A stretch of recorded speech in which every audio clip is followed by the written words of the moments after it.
प्राचीन भारत की संस्कृति और परंपराएं केवल रीति रिवाज नहीं हैं, बल्कि वे हमारे पूर्वजों की जीवन दर्शन से उपजी उन मान्यताओं और अनुभवों का संग्रह हैं, जो पीढ़ियों से पीढ़ियों तक स्मृति और व्यवहार के माध्यम से चली आ रही हैं। इन्हीं में से एक है विवाह के समय तोरण मारने की परंपरा।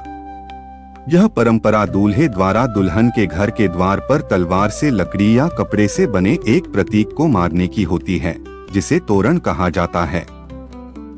अधिकतर लोग इसे मात्र एक रस्म समझते हैं, कुछ इसे शुभता के प्रतीक के रूप में देखते हैं, कुछ इसे परंपरागत सजावट के रूप में। परंतु इस साधारण सी दिखने वाली परंपरा के पीछे एक अत्यंत रहस्यमयी और साहसी कथा छिपी है, जो राक्षसी शक्तियों, शौर्य, प्रतीकों और मानसिक शक्ति से जुड़ी हुई है। बहुत समय पहले की बात है, जब धरती पर असुरों और मानवों के बीच संघर्ष चल रहा था। यह वह युग था जब हर गांव, हर राज्य और हर कुल की अपनी सीमाएं थीं, और हर स्थान की सुरक्षा का दायित्व उस कुल या राज्य के युवराज या राजा का होता था।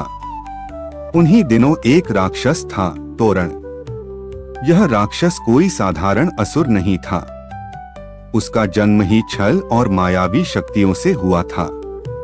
कहा जाता है कि वह मूलतः एक यक्षिणी और एक गिरोहित राक्षस की संतान था, जिसे बचपन से ही ऐसी विद्या सिखाई गई थी कि वह किसी भी प्राणी का रूप धारण कर सकता था। उसे यह शाप भी मिला था कि वह केवल एक विशेष अवसर पर ही किसी के शरीर में प्रवेश कर सकेगा, और वह अवसर था विवाह।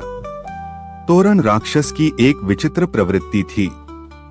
वह सुंदर रूपों के प्रति आकर्षित होता था, और जब भी किसी कुल में विवाह होता, वह तोते का रूप धारण कर उस कन्या के घर की दहलीज के ऊपर बैठ जाता। जैसे ही दूल्हा विवाह मंडप में प्रवेश करता, तोरण उसके मन में प्रवेश कर लेता और एक मायाजाल खड़ा कर देता। उसका उद्देश्य केवल दुल्हन से विवाह करना नहीं होता था, वह उस कुल की पीढ़ियों को भ्रष्ट करने का इच्छुक था, क्योंकि विवाह के बाद जन्म लेने वाली संतानें उस राक्षसी प्रभाव में रहती थीं। शुरुआत में लोगों को यह ज्ञात नहीं था कि विवाह के बाद सब कुछ उल्टा क्यों होने लगता है। अच्छे कुलों में अनबन, मानसिक रोग, स्वभाव में विकृति और संतान की अकाल मृत्यु जैसे संकट आने लगे। एक ऋषि ने वर्षों की तपस्या के बाद दिव्य दृष्टि से इस रहस्य को जाना और बताया कि एक मायावी शक्ति विवाह मंडप में प्रवेश करती है, जो तोते के रूप में द्वार पर बैठी रहती है। परंतु उस शक्ति को केवल बल से नहीं, बल्कि साहस, सतर्कता और धार्मिकता से मारा जा सकता है। यह कोई बाहरी युद्ध नहीं था, यह आंतरिक युद्ध था, मन की पवित्रता और लक्ष्य पर अडिगता का युद्ध। कई वर्षों तक यह राक्षस अनेक कुलों को बर्बाद करता रहा, लेकिन एक दिन एक ऐसे राजकुमार का विवाह निश्चित हुआ, जो न केवल शास्त्रों और अस्त्रों में पारंगत था, बल्कि अपने समय का सबसे चतुर और सतर्क योद्धा भी था। उसका नाम था विक्रांत। विक्रांत को पूर्व संकेत मिल चुके थे कि विवाह के दिन कुछ अलौकिक घटित हो सकता है। जब वह बारात लेकर दुल्हन के घर पहुंचा, तो उसने अपने पिता के गुरु की कही बात को ध्यान में रखा, द्वार पर दृष्टि अवश्य डालना, वहां जो दिखे वह साधारण नहीं होगा। जैसे ही विक्रांत ने अपने सजीले घोड़े से उतरकर द्वार की ओर देखा, उसकी आंखें एक विशेष तोते पर टिक गईं। यह कोई साधारण तोता नहीं था, उसकी आंखें रक्तवर्ण थीं, और वह सीधा विक्रांत की आंखों में देख रहा था। वह मुस्कुरा रहा था, पर तोते तो मुस्कुराते नहीं। विक्रांत समझ गया, यही है वह मायावी शक्ति। बिना कोई समय गवाए उसने अपनी तलवार खींची और हवा में एक चक्राकार प्रहार करते हुए उस तोते की ओर तलवार फेंकी। तलवार हवा को चीरती हुई गई और उस तोते के शरीर को बीचों बीच चीरती चली गई।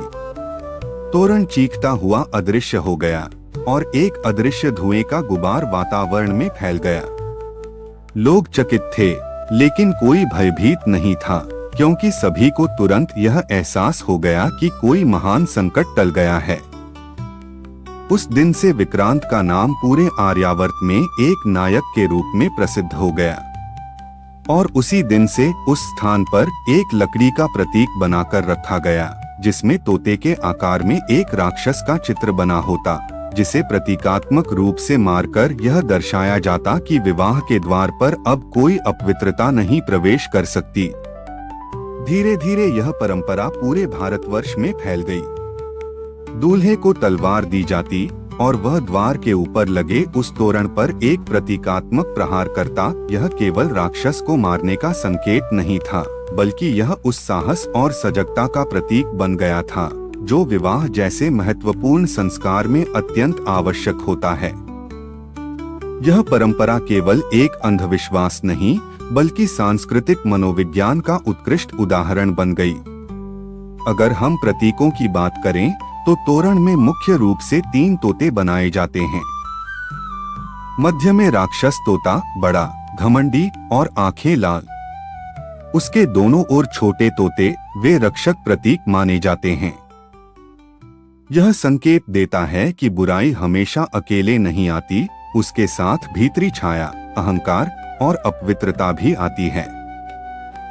लेकिन यदि कोई योद्धा सजग हो तो वह बुराई की जड़ में तलवार की धार से वार कर उसे समाप्त कर सकता है। समय बदला, युग बदले, परंपराएं आधुनिक होती गईं, लेकिन यह तोरण मारने की रस्म अब भी विवाहों में जिंदा है। आजकल बाजार में सुंदर सुंदर सजावटी तोरण मिलते हैं, जिन पर धार्मिक प्रतीक जैसे स्वास्तिक, श्री गणेश, कलश आदि बने होते हैं। कुछ लोग इसे मात्र सजावट समझते हैं, परंतु परंपरा की गहराई जानने वाले आज भी दूल्हे को तलवार देकर उस प्रतीक पर वार कराते हैं, ताकि वह भावनात्मक और मानसिक स्तर पर विवाह के लिए तैयार हो, बुराइयों को पहचानने और उन्हें नष्ट करने का साहस रखने वाला पति बनने के लिए तैयार हो। यह परंपरा आज भी हमें यह सिखाती है कि विवाह केवल 2 लोगों का मिलन नहीं है, यह 2 कुलों, 2 संस्कृतियों और 2 चेतनाओं का मिलन है। इसमें शुद्धता, सच्चाई और साहस की अत्यंत आवश्यकता होती है। तोरण मारना केवल एक प्रतीकात्मक कार्य नहीं है, यह विवाह में प्रवेश से पहले आत्मबल और जागरूकता की परीक्षा है। इस दृष्टि से देखें तो यह परंपरा आधुनिक युग में भी अत्यंत प्रासंगिक है। आज के समय में भी कई विवाह समस्याएं, मानसिक तनाव और रिश्तों में दरार इस कारण आती हैं क्योंकि हम अपने भीतर छिपे राक्षसी प्रवृत्तियों को नहीं पहचान पाते। शक, अहंकार, असहनशीलता, स्वार्थ और मोह ऐसे ही तोरण राक्षस के भिन्न भिन्न रूप हैं जो रिश्तों में प्रवेश करते ही उसे विषैला बना देते हैं। यदि प्रत्येक दूल्हा विवाह से पहले अपने भीतर के इन राक्षसों को पहचानकर प्रतीकात्मक रूप से तलवार से उन्हें मार सके तो हर विवाह एक श्रेष्ठ, स्थायी और पवित्र युग में परिवर्तित हो सकता है। कभी कभी प्रतीकों की शक्ति यथार्थ से भी